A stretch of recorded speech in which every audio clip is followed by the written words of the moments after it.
Hi guys, Jordan from P&P Campers. Just going to do a handover video on your Mclouis Tandy 2006.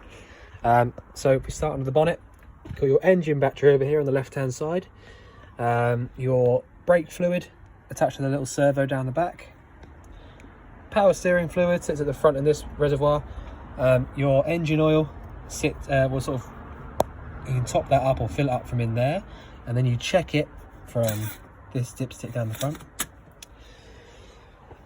You've got a few fuses and relays behind here, but nothing sort of motorhome related, so you don't need to go in there for any reason really.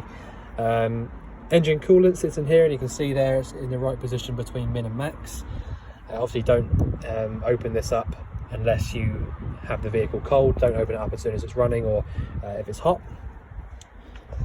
And you've also got your washer fluid down here on this little reservoir on the right hand side. So yeah, there we go, that's basically it. Your diesel gets filled up by pushing on this little bit here and then opening that little locker, and that's your ignition key or your engine key to get that open with. There's diesel. There's not really too much to show you on the left hand side, on the passenger side in the cab really, so I will just sort of show you on the right hand side in a minute when I get around there a few bits. Your wastewater handle is here, so basically if you want to empty out your wastewater, pull that handle towards you and then it'll just drain out everything inside, and then put it back to where it is now to sort of close it off again.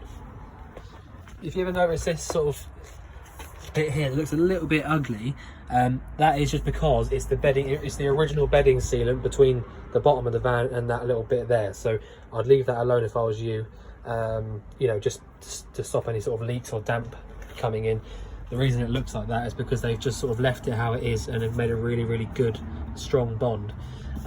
So yeah, just leave that how it is. I know it looks a little bit rough sometimes if you sort of get down and actually look at it, but it's there for a reason.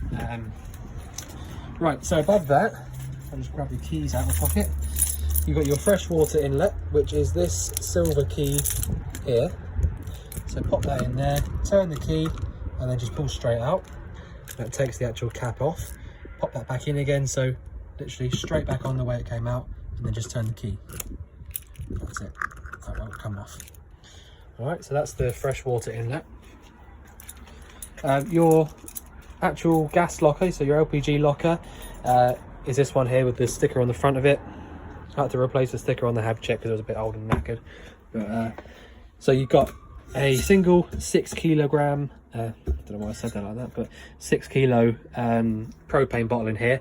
You can fit a couple of 13s probably even, but you normally just fit a couple of 6s like this. But we supply you with one new bottle, so that's a new one. So to turn it on, it's anti-clockwise round to the left like that.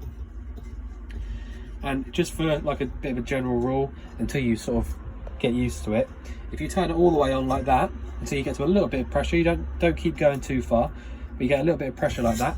When you come back to turning the bottle off, you'll only be able to go one way anyway, so you can't go wrong on that side of it. But I will just leave that on for a minute so we can sort of turn the boiler on and do a few bits like that. All these little bits up here, they're all just for me testing, so you don't need to worry about any of that. That's literally just, so like this bit up here, that's for where the test bottle goes onto, and this bit here is to turn it so that I can isolate for testing. So you don't need to do any of that. Literally just turn the bottle on and off, and it's actually got this little gas spanner attached to the inside of the door for undoing this here. So when you get your new bottle, or when you run out of gas in this one, which will be a long time because these last a really long time, you literally undo this nut from here and then pop it on your other bottle and then tighten the nut up again. So can't be much easier than that.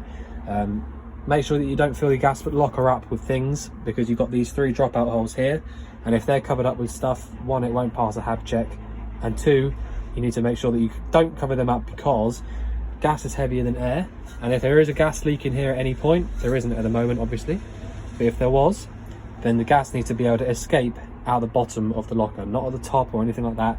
It needs to be coming out the bottom. So that's the gas. I won't open up the back locker because, to be honest, I can't get in there because of where the van is, but there's not really a whole lot to show you in there anyway. So but that's there. Nice big garage.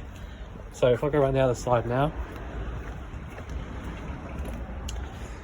so I'll show you actually in the cab to start with, because there are a nice few sort of optional extras in here that I'll show you.